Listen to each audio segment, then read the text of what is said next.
اب غور سے سننا، بہت سی چیزیں تمہیں اس واقعے کے اندر ملیں گی۔ حضرت عمر فاروق اپنے چند لوگوں کو لے کر جب نکلتے ہیں، پہلے یہودیوں کی بستی پڑے گی، اس کے بعد عیسائیوں کی بستی پڑے گی۔ یہودیوں کی بستی میں سازش ہو گئی۔ سنو، عمر اور عمر کے لشکر والے نکل رہے ہیں، عمر کے ساتھی نکل رہے ہیں۔ یہودیوں نے کہا کہ عمر اور عمر کے ساتھیوں کے دلوں سے ایمان کیسے نکالا جائے، ایمان کی کمزوری پیدا کی جائے۔ یہودیوں نے اپنی نوجوان لڑکیوں کو نیم برہنہ کپڑے پہنا کر اپنے گھروں کی چھتوں پر کھڑا کر دیا اور ان کو گندے گندے بیہودہ اشعار، بیہودہ گانے یاد کرا دیے، اور یہ حکم دے دیا کہ میری بیٹیوں، عمر اور عمر کے ساتھی جب یہاں سے نکلیں گے تم اوپر چھتوں سے یہ اشعار پڑھنا، یہ محبت بھرے شعر پڑھنا، ان کو اپنے دامن میں آنے کی دعوت دینا۔ اگر تمہارے اشعار سن کر کوئی بھی بہک جائے اور وہ تمہیں اشارے سے بلائے تو تم بالکل منع مت کرنا، وہ تمہیں جہاں لے جائے چلے جانا۔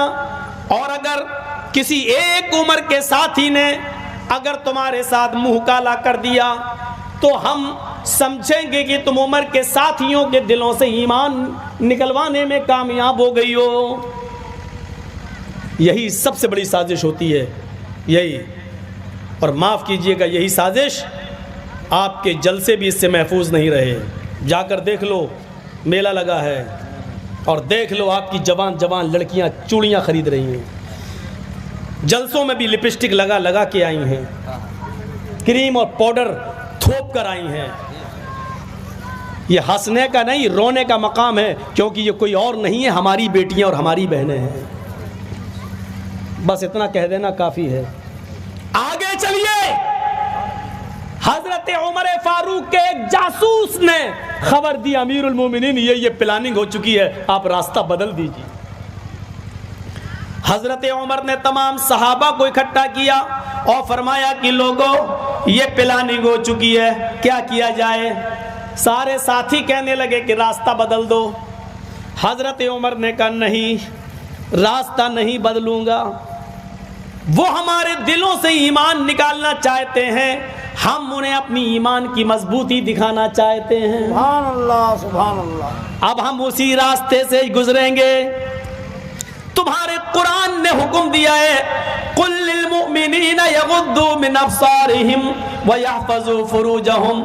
اے محمد صلی اللہ علیہ وسلم، مومن مردوں سے کہہ دو کہ جب وہ کہیں نکلا کریں، کہیں جایا کریں تو وہ اپنی نگاہیں نیچی رکھا کریں، اپنی نگاہیں پست رکھا کریں، اپنی شرمگاہوں کی حفاظت کریں۔ لوگوں، ہم سب اسی راستے سے گزریں گے، وہ گندے گندے شعر پڑھ کے ہمیں بہکائیں گی، لیکن ہم لوگ قرآن کی آیتیں پڑھتے ہوئے، اپنی نظریں جھکاتے ہوئے ہم لوگ آگے نکل جائیں گے۔ اور سنو، میں تم سب کا میر کارواں ہوں، سردار ہوں، امیر ہوں، پریسیڈنٹ ہوں۔ پریسیڈنٹ آگے آگے چلتا ہے، لیکن میں اب تمہارے پیچھے پیچھے چلوں گا، تم سب میرے آگے آگے چلو گے۔ میں یہ دیکھوں گا کہ دیکھیں وہ لڑکیاں اشعار پڑھ رہی ہیں، میں یہ دیکھوں گا کہ کسی کی نظر اوپر ان لڑکیوں کی طرف تو نہیں اٹھ رہی ہے۔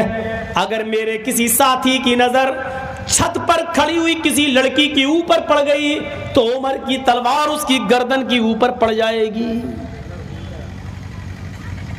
یہاں کس کی گردن پہ تلوار مارو گے؟ یہاں تو ایک لڑکی اگر تھوڑا سا میک اپ کی ہوئی ہے تو اس کی طرف سے نظر ہٹتی نہیں، حل میں مزید اس سے بھی خوبصورت کوئی نظر آنی چاہیے۔ دوسری پہ پڑی نہیں، یہ بھی کم ہے، اس سے بھی خوبصورت۔ کسی کے اتنے ہاتھ کھولے، نہیں نہیں نہیں، اتنے اور دکھنا چاہیے، اتنا دکھا تو نہیں، یہاں تک دکھنا چاہیے۔ حل میں مزید کی آواز اٹھتی ہے کہ اور دکھو اور دکھو۔ لڑکیاں جتنے کم کپڑے پہنتی جا رہی ہیں، نوجوانوں کی طرف سے آواز اٹھتی ہے، حل میں مزید، یہ بھی زیادہ ہے، اور کم اور کم اور کم۔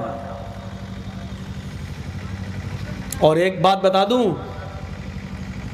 پہچان بتا دوں آپ کو، جس لڑکی کے جسم پر جتنا کم کپڑا ہوگا سمجھ لو کہ وہ اتنے ہی بڑے باپ کی بیٹی ہے۔ یہ بہت بڑی پہچان بتا دی آپ کو. جس لڑکی کے جسم پر جتنا کم کپڑا ہوگا سمجھ لینا کہ اس کا باپ اتنا ہی امیر ہوگا. یہ امیر باپ کی بگڑی ہوئی بیٹیاں ہوتی ہیں, اور وہ امیر, اس کو میں امیر نہیں مانتا. دولت کا خزانہ ہے تیرے پاس, لیکن تیری دولت مولوی جرجیز کے پیروں کے جوتے کے نیچے. میں نہیں سمجھتا.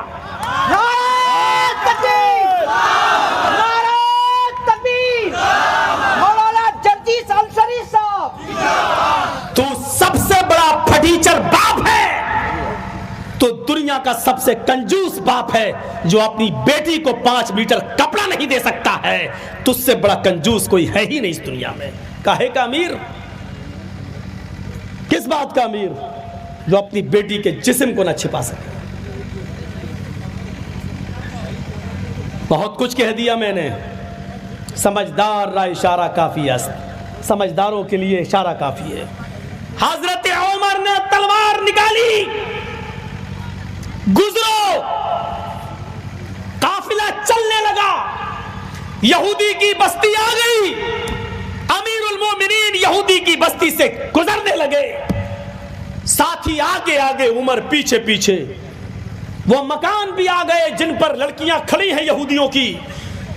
گانے گانا شروع, ترانے شروع, نرم و نازک آواز, لب و لہجے میں, سریلی آواز میں عشقی اشعار شروع. جیسی جیسے امیر المومنین کے ساتھی آگے بڑھتے گئے, ان کی بھی آواز شروع ہوتی گئی, نظریں نیچی جاتی گئیں. اور جب ان گھروں سے گزرے تو امیر المومنین نے کہا ابدؤ, تم قرآن کی آیت پڑھنا شروع کر دو, اور اتنی زور سے پڑھو کہ تمہاری آواز پر ان کی آواز مغلوب ہو جائے, تمہاری آواز غالب آ جائے. حضرت عمر فاروق کے ساتھی زور زور سے پڑھنے لگے, قل للمؤمنین یغضوا من ابصارہم ویحفظوا فروجہم. ان گھروں سے گزرتے جا رہے ہیں, کہتے جا رہے ہیں کہ او میری قوم کی بیٹیوں, او میری قوم کی بچیوں, تم مجھے اپنے پاس بلا رہی ہو, میں تمہارے پاس کیسے آ جاؤں؟ ہمارے قرآن نے ہمیں حکم دیا ہے, ہمارے رب نے ہمیں حکم دیا ہے کہ لوگوں, ہائے مردوں, ہائے مسلمانوں, جب بھی تم زمین پر چلو, سڑک پہ چلو, بازاروں میں چلو, گلیوں میں چلو, اپنی نگاہیں نیچی رکھو, اپنی شرمگاہوں کی حفاظت کرو. او میری بیٹیوں, میری بہنوں, میں تمہاری طرف نظر اٹھا کے نہیں دیکھ سکتا, اس لیے کہ ہماری اسلام کی اجازت نہیں, ہمارے نبی کی اجازت نہیں, ہمارے قرآن کی اجازت نہیں. جب وہ تھوڑی اور دور آگے بڑھے تو انہوں نے کہا میری بیٹیوں, میری بہنوں, میں تمہیں بھی پیغام دیتا ہوں, ہمارے قرآن نے, ہمارے اسلام نے تمہیں بھی نصیحت کی ہے. قل للمؤمنات یغضضن من ابصارہن ویحفظن فروجہن ولا یبدین زینتہن. او میری بیٹیوں, میری بہنوں, جب بھی تم بھی کہیں نکلو تو اپنی نگاہیں تم بھی نیچی رکھا کرو, اپنی شرمگاہوں کی حفاظت کرو, اور جو میک اپ, جو بناؤ سنگار تم نے کیا ہے, یہ غیر مردوں کے سامنے ظاہر نہ کیا کرو. ہمارے قرآن نے تمہیں بھی یہی حکم دیا ہے. یہ کہتے گئے اور آگے بڑھتے گئے ان بچیوں کی طرف, اور یہودیوں کی ان لڑکیوں کی طرف انہوں نے نظریں اٹھا کر نہیں دیکھا. جب یہ آگے بڑھے اور تھوڑی دور آگے گئے, ان لڑکیوں نے اپنی چادریں اٹھائیں, اپنے جسم کو چھپایا, نیچے اتر آئیں, اور ساری لڑکیاں بھاگتے ہوئے کہنے لگی امیر المومنین اور ان کے ساتھیوں, مجھے اکیلے چھوڑ کر کہاں جا رہے ہو؟ میرے ماں باپ نے میری عزت و آبرو کا سودا کر دیا تھا, میرے ماں باپ نے میرے جسموں سے کپڑے اتروا دیے تھے, آپ آپ نے ہمارے جسموں کی حفاظت فرمائی ہے. جس اسلام سے تم جڑے ہو اس سے مجھے بھی جوڑ دو, جس قرآن سے تم جڑے ہو اس سے مجھے بھی جوڑ دو, کیونکہ تم ہی وہ ہو جو اپنی بہن بیٹیوں کی حفاظت کر سکتے ہو. امیر المومنین اور ان کے ساتھیوں, مجھے اپنی زوجیت میں لے لو, مجھے اپنی بیوی بنا لو. میں بھی اسلام سے جڑنا چاہتی ہوں, تم سے تمہارے ساتھیوں سے نکاح کرنا چاہتی ہوں. حضرت عمر نے پیچھے پلٹ کر دیکھا, سر سے پیر تک چھپی ہوئی ان تمام لڑکیوں کو کلمہ پڑھایا. پھر فرمایا, بیٹیوں, میری قوم کی بچیوں, میں یروشلم سے جب واپس آؤں گا تو تم تمام لڑکیوں کے نکاح کا انتظام کراؤں گا, تم سب کے رشتے جڑواؤں گا اور تمہیں اسلام پر عمل کرنے کی پوری اجازت دوں گا. میرے بھائیوں, لڑکیوں نے کلمہ پڑھا, اشہد ان لا الہ الا اللہ واشہد ان محمدن عبدہ ورسولہ.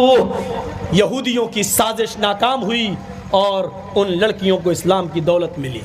اب آگے چلیے, یہودیوں نے تو یہ سازش کی, یہودیوں کی بستی ختم, عیسائیوں کی بستی آتی ہے. یہاں ایک دوسرا منظر سامنے آتا ہے. جب عیسائیوں کی بستی میں امیر المومنین داخل ہوئے تو ظہر کی اذان کا وقت ہو گیا. صحابہ وضو بنانے لگے, مؤذن نے کھڑے ہو کر اذان دے دی, سب نے اپنی چادریں بچھائیں اور کھلے میدان میں نماز کی تیاری ہونے لگی. ایک عیسائی پادری آیا اور آ کر کہنے لگا, امیر المومنین آپ یہاں کیوں نماز پڑھیں گے؟ یہ میرا گرجا موجود ہے, یہ میرا گرجا موجود ہے, آپ یہاں نماز پڑھ لیجئے. حضرت عمر نے کہا, نہیں, جس گرجا میں مورتی ہوتی ہے ہم اس میں نماز نہیں پڑھ سکتے ہیں, ہمارے مذہب میں اس کی اجازت نہیں ہے, تمہیں تمہارا گرجا مبارک ہو. اس نے کہا, امیر المومنین آپ نے مجھے کوئی نئی چیز نہیں بتائی ہے, ہمیں معلوم ہے جہاں مورتی ہوتی ہے وہاں آپ نماز نہیں پڑھتے, ہم نے اپنے گرجا سے مورتی نکال لی ہے, جیسس کی, عیسیٰ مسیح کی ہم نے مورتی ہٹا دی ہے اور میں نے گرجا کو دھو دیا ہے, میں نے پاک چٹائیاں بھی بچھا دی ہے, آپ آئیے اور نماز پڑھ لیجئے. حضرت عمر نے کہا, اب کوئی اعتراض نہیں ہے, جب مورتی نہیں ہے, زمین تو ساری کی ساری اللہ نے پاک کی ہے, بنائی ہے ہم سب کے لیے, اور اس پر پاک چٹائیاں بھی بچھی ہوئی ہیں, تو ہم تمہارے گرجا میں نماز پڑھ لیتے ہیں. حضرت عمر گرجا میں گھس گئے, صحابہ بھی گرجا میں پہنچ گئے. حضرت عمر امامت کے مصلی پہ آگے بڑھ گئے, آپ کے ساتھی آپ کے پیچھے کھڑے ہو گئے, اقامت کہہ دی گئی. حضرت عمر اللہ اکبر کہنے والے ہیں, اچانک آپ کے دماغ میں کیا آیا؟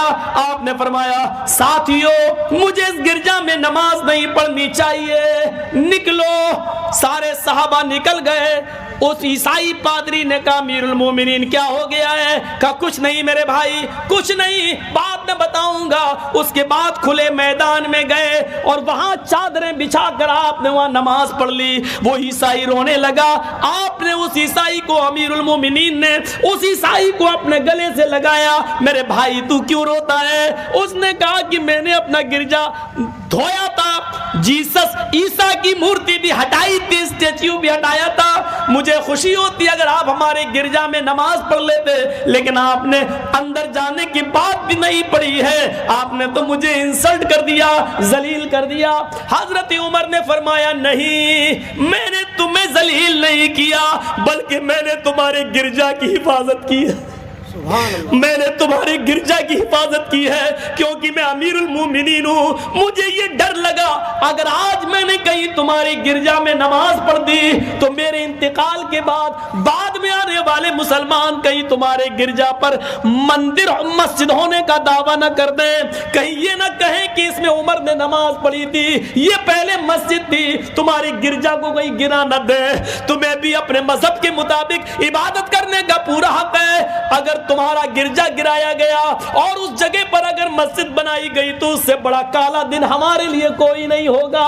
ہم نے تمہارے عزت کو دھویا نہیں, ہم نے تمہیں ذلیل نہیں کیا, بلکہ تمہارے گرجا کی حفاظت کی ہے, کیونکہ میں اس شہر کا, پورے عرب کا میں امیر المومنین ہوں. اس لیے میری ذمہ داری ہے کہ اقلیتوں کے اور جن کی سنکھیا کم ہے ان کی عبادت گاہوں کی حفاظت میں کروں. نعرہ تکبیر, عظمت صحابہ, عظمت مصطفیٰ, نعرہ تکبیر.